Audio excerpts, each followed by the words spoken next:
Well, with no further ado, it gives me a tremendous amount of pleasure because I've known Lew since he's joined our club 4 years ago, 5 years ago, Lew? 8, 8. Wow. 2013. Okay.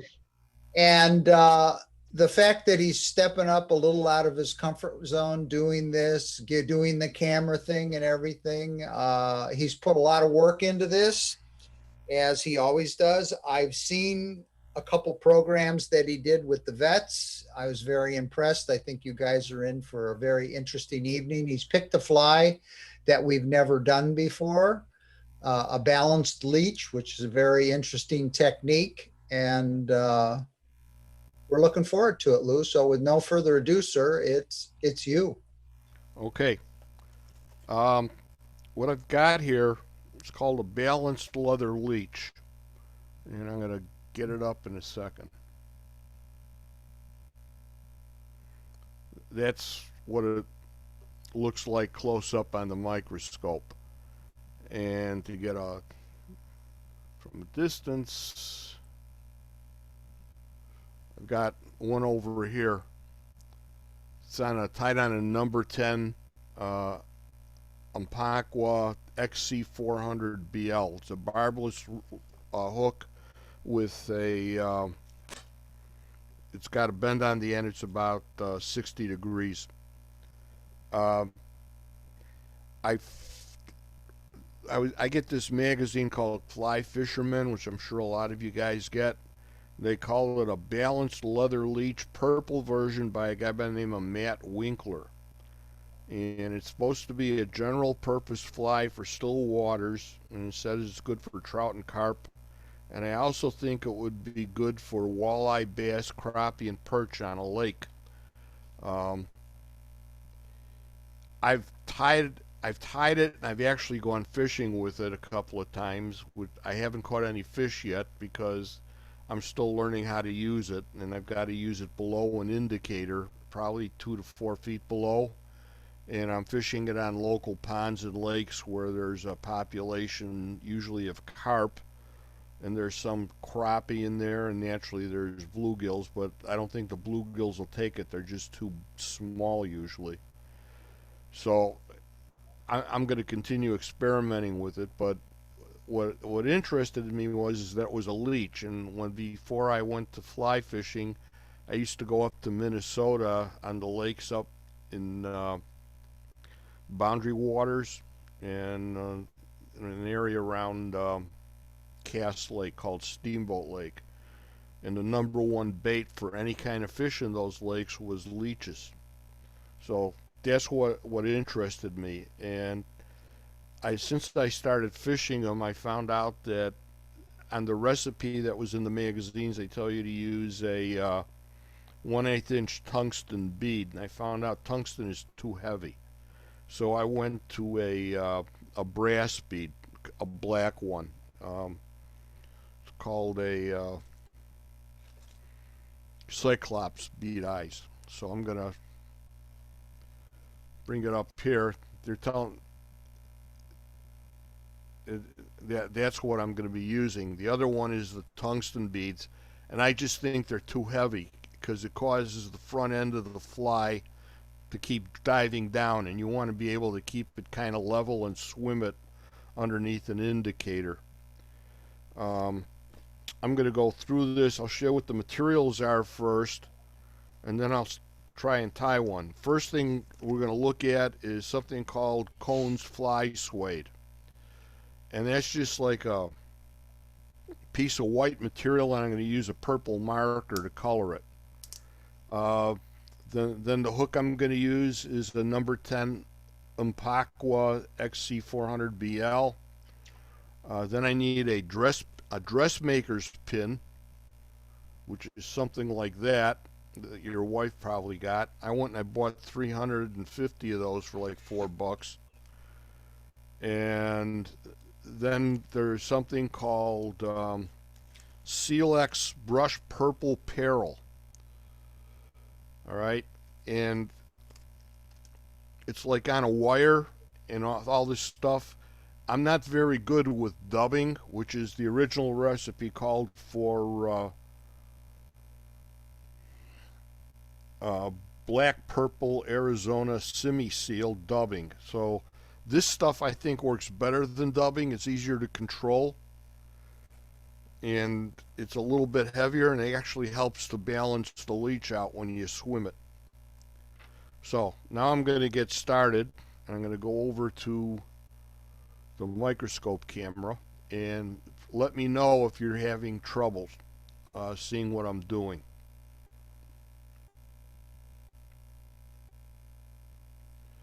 Okay, so I have one of these things in here, and to give you an idea, that's my finger behind it, and it's relatively small, but it should interest most fish around here.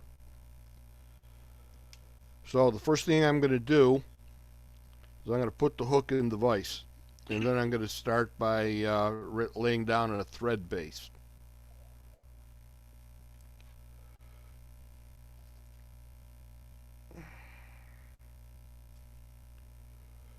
And everything seems a little off. To me, it's flat, but it looks like in the photograph it's like curved, but it really isn't.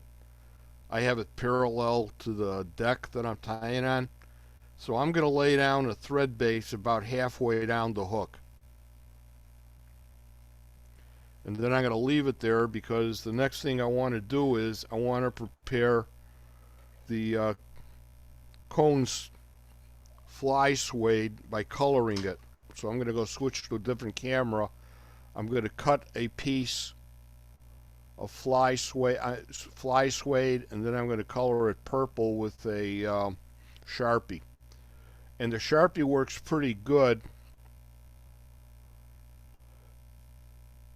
It's just that it needs to dry. So I actually have a piece that I did earlier, but I want to just show you how I work with this stuff. So I've got this fly suede here, and I got a little steel rule, and I'm going to take about 3/16 of an inch wide strip. There's something called Leech. Let me see what they call this stuff. Winkler's leech leather. And I got some of this stuff from a fly shop in Colorado. Place is called Charlie's Fly Box. But I tried tying a couple of these flies with the leech leather, and I found out it's really too skinny. It's about an 1/8 inch wide, and I want about 3/16 of an inch. And that's going to become important when you start tying it because you need to pad the tip of the pin when I cut it in half. Otherwise, it can break your thread. So I'm just going to go and cut a piece of this off first. Take my craft knife.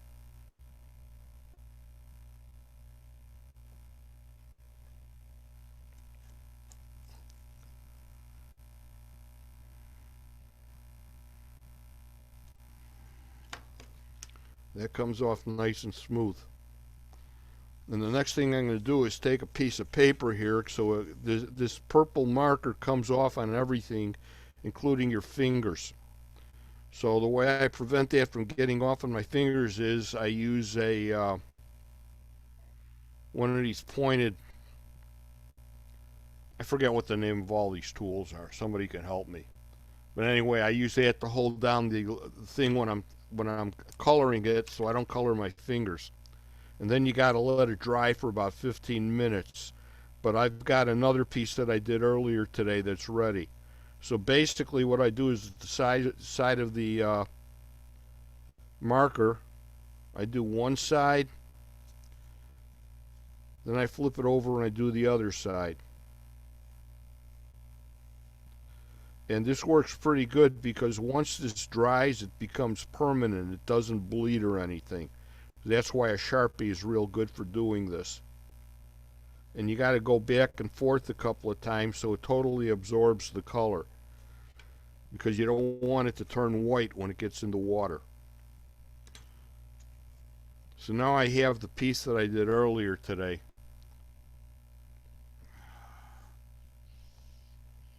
That's right there, and that's what I'm going to use to tie the fly with.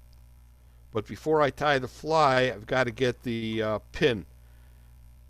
So I have a dressmaker's pin. And I got to switch, hang on, I got to switch to the microscope camera again.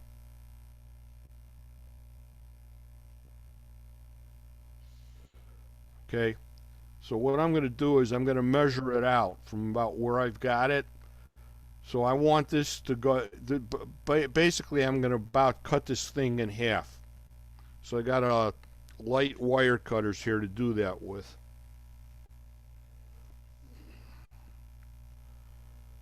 There's the pin.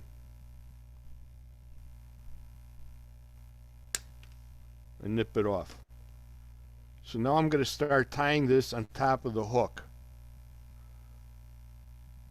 So I take about 3 or 4 wraps and I tighten them down and I straighten the pin out. Actually, I shouldn't have done that yet. I got to put the bead on the pin first. So I've got this Cyclops bead, and there's 2 sides to it. One is smaller end, one is a wider end. And what I want to do is put the pin through the wider end. And that, so the head of the pin will be buried in the wider end, like that. Now I can start tying in the pin. This is where it's where you could say it's got like a balanced leather leech, because this offsets the weight of the rest of the fly.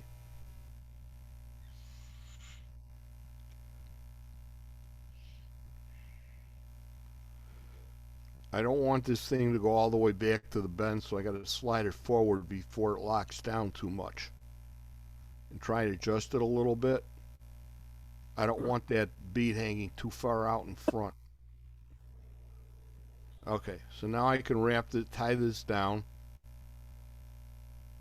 I go up to the eye. Now I got to skip over to the pin.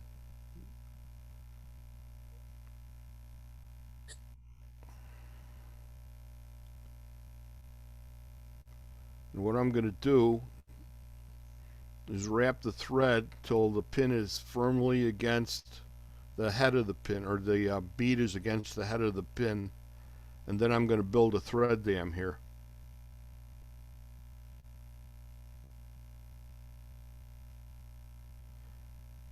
It actually takes a lot of thread until it stays and doesn't move anymore. You really need to build a good sized one. I tried this with other beads, larger ones, and you don't want to do that. This 1/8 inch bead is about perfect for what this fly does.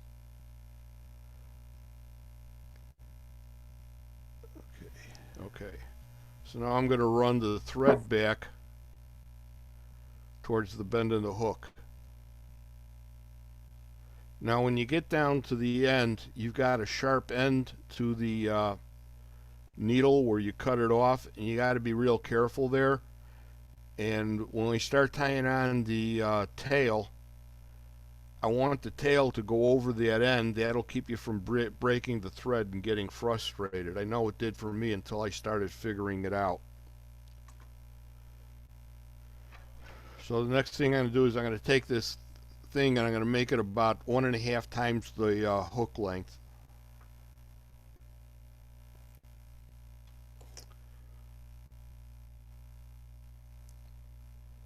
Then I'm going to get it so I tie this over and it wraps it around the top of the hook. And that way you cover the end of the needle where you cut it off, and it won't break your thread. Okay, so now how long should the tail be? I make the tail a little bit longer. When I bend it over this way, I make it a little bit longer than, so it's hanging over the end, over the bead, and then I'm going to cut it off.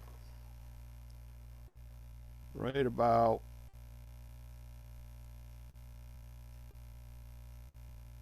there.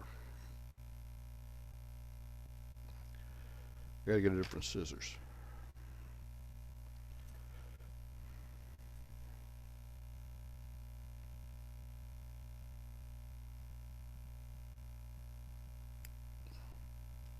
Okay. Okay. So the next thing while I'm down here is I got to start tying on the CLX brush purple peril. That's this stuff. Okay, and what I got to do is you're going to need the fibers to stand out when you're doing it. So you got to kind of keep working the fibers as you're tying to get them to go off to one side of the wire base of this thing. So what I'm going to do is I'm going to start by tying it in up here over the leather, and I'll take it down to the bend of the hook. Then I'm going to bring my thread all the way back forward around the eye of the hook, and then up to where I built the thread dam, right at where the bead is. So now I've got to start wrapping this part, and I kind of spiral wrap it.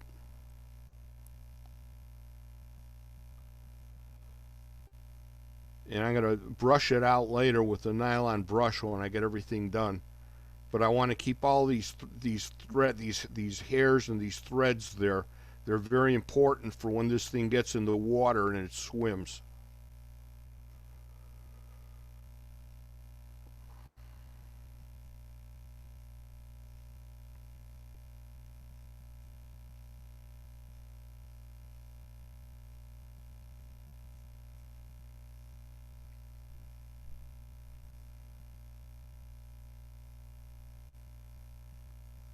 Okay, I'm going to get it up there. I'm going to tie it in. Take about 3 wraps there. And I'll take 3 wraps there. Now I'm going to nip off the excess.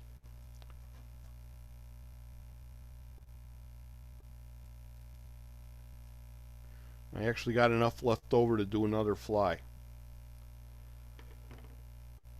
And then I'm going to take one of my nylon brushes. I have one of these things, which I really like. It's better than what the other ones I have. And I don't like brass brushes because they always rip the fly up.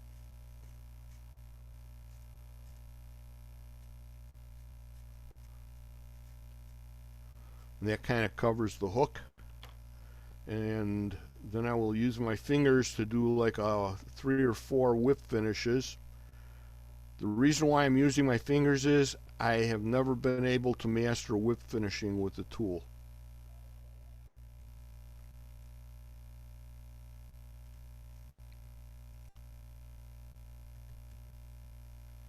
Okay. Cut off the thread. Now to keep everything in place and to make the fly last longer, I use this stuff called Loon water-based head cement. And I really like it because it gets absorbed into the fly. So I'll put a little bit on on the top and the bottom to lock down where I did my whip finish.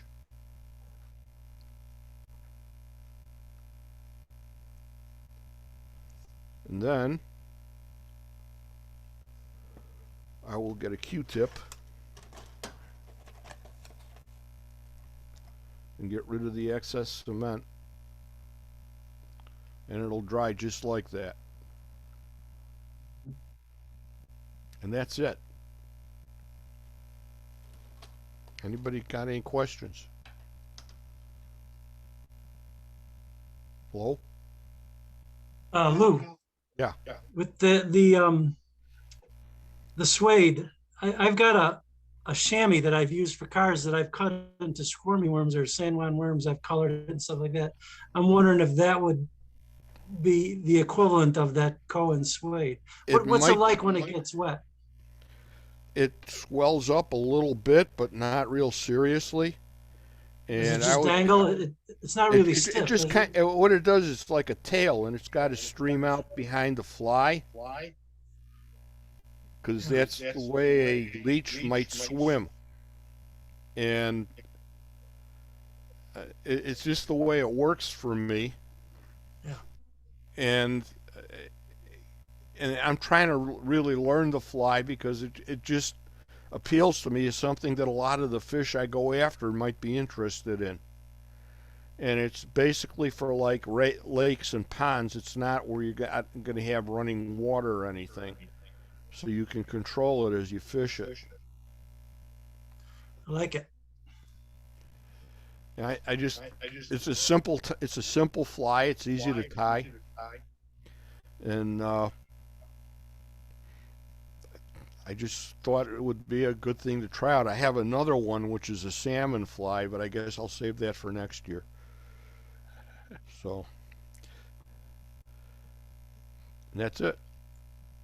You can make this in just about any color. I've got enough colors here to do this. I've got purple, because that's what was in the magazine, but I can do black, gray, red, crimson. If you could find it, you could do it in chartreuse even, probably. Whatever you could get a marker for. And it just seems, and if you're good with dubbing, which I am not, you know, it opens up to whatever way you want to tie it. You can change to a different color bead.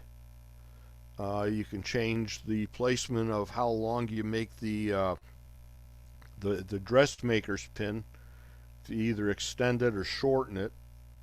It just depends on what you end up doing and the size of hook you're going to use it for with it. And because this could be fished with, I'd say probably anything from a size 4 down to a size 14. Use a pink bead or an orange bead, you could be egg-sucking leech on that one. You could do that. You could do any of that. I mean, it just seems like a good basic flexible pattern to tie.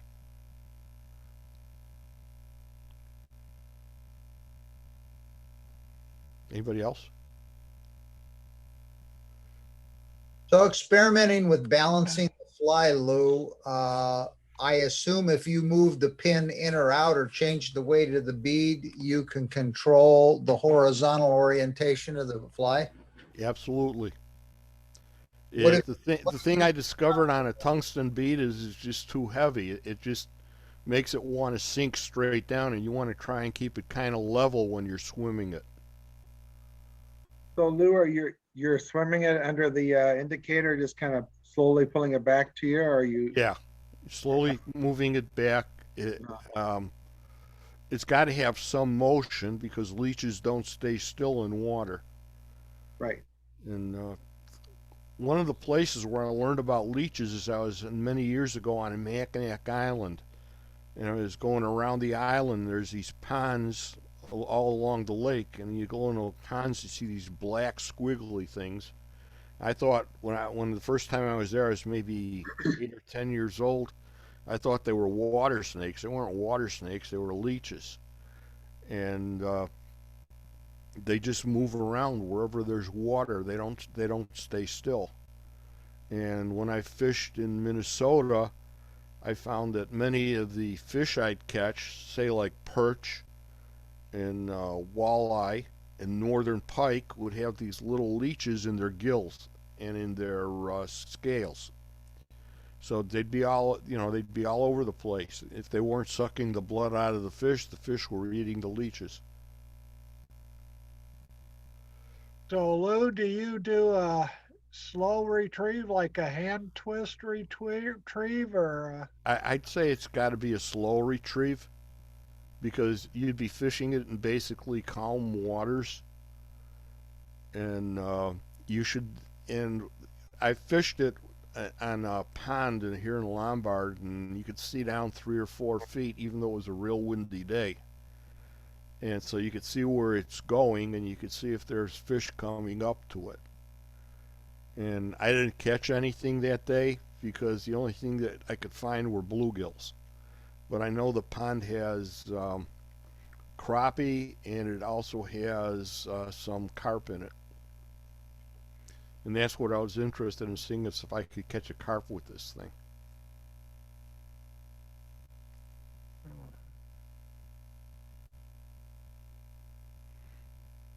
Anybody else?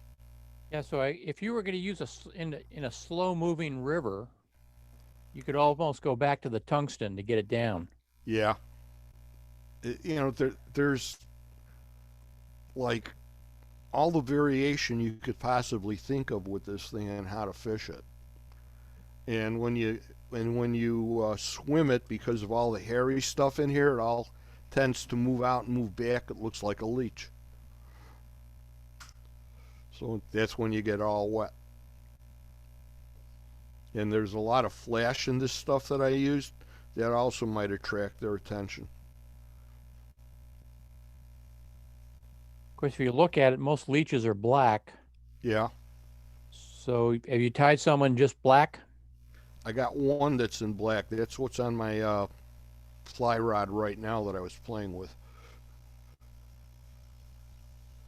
Actually, I there's this other material that I found at DuPage Fly Fishing. It's called, let me get it out so I can see, Leech Yarn. Over.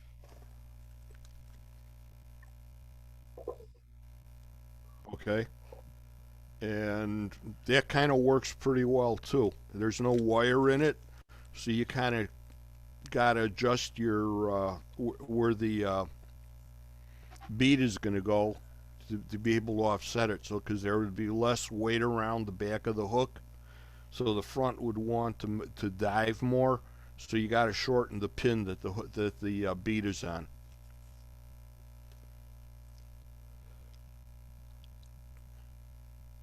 So when you tie that in, do you tie it in with a loop knot or solid? I was using a improved clinch knot. Improved clinch? Okay. Yeah, you know, whatever would go on the end of the line, and I was using like a 3X tippet.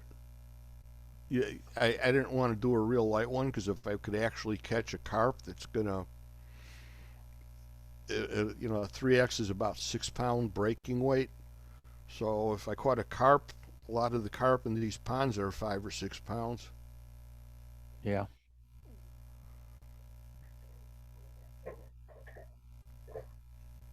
So, you know, it's not like trying to. If you could use this on a trout, yeah, you could probably use a 5X or a 6X tippet, but it depends what you're trying to catch with it. Lou, if you've got your fly tied and you're out of balance, what does cutting off the tail or shortening the tail do for the balance on the fly? I haven't played with that yet, so I couldn't give you an honest answer. I would imagine that if you shorten the tail, the bead would be heavier and would tend to make the head go down. Okay. So the tail, the length of the tail has something to do with balancing out the whole. Yeah, it's balancing out the fly, so it swims correctly. Okay. So the key is doing a little bit of experimentation with getting it balanced. Yeah. With how far out you put the bead. Yeah. On the pin. Yeah, I'm still playing around with this. Basically I have fun experimenting with it to see what it'll do and what I've got to change and go back and tie a couple of more with like a shorter pin on it or something like that to see how it'll work. Yeah, it sounds like you might want to start with a longer tail and just keep trimming that off. Yeah. In the field as you go too. Yeah, you could do that. There's any number of things you could do with this thing. So in about 3 or 4 weeks, we should be able to get Rev 2. Yeah. Get it all figured out. Maybe. I don't know. It depends on the weather. I don't like it when it gets real cold. Yeah. So, you know, I might go out tomorrow in the afternoon because I got work to do around the house in the morning, but I'll go and see what happens. Forget the work. Just go fishing. It don't always work out that way. No, it never does it? Nope. So, but I have caught a couple of bluegills, but not with this. I caught them with small spiders. Bluegills are out biting already. Are they hitting on the surface? Yep. They come up in, I use like a chartreuse spider in a size 14 or a size 12. And I can get hits just about every time I cast it out there. Yeah, okay.